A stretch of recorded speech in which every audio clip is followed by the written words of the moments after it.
Welcome back mga katambalan, mga hot topic and issue pag-usapan natin. Update po tayo kay Barbie Fortes at kay David Licauco kung saan nga po nagkaroon sina Barbie at David ng recording para nga po ito sa close-up. Makita naman sa dalawa yung spark sa isa't isa habang nagre-record nga po ng kanta at makikita rin na nag-enjoy itong sina Barbie at David sa ginawa nilang pagre-recording. Ito nga po ay para sa kanilang commercial sa close-up. Samantala suppose nga po nitong si David sa kanyang social media account ay training po ito ng boxing. Nakita naman kay David na mahilig din pala ito sa boxing, sa pagbabasketball na passion na rin na ginagawa nitong si David.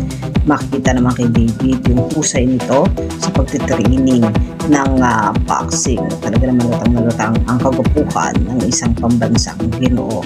Samantalang sa post naman Barbie sa kanyang social media account ay challenge nga itong si Barbie na kung saan nga po ay tinawag na Fear Box Challenge, kung saan din ay hihipuin ni Barbie kung ano ang laman noong loob ng box. Makikita naman na talagang nag-enjoy itong si Barbie sa ginawang challenge para sa kanya. Lapit na nga po ang movie ni Barbie na P77 na ipapalabas nga po sa July 30 at magkakaroon naman ng premiere night sa July 28. Gaganapin naman sa SM North The Block ng 6 PM. Ito yung mga update natin ngayon kay David at kay Barbie. Kayo mga katampalan, ano ang masasabi nyo? Comment lang sa comment section at pag-usapan natin.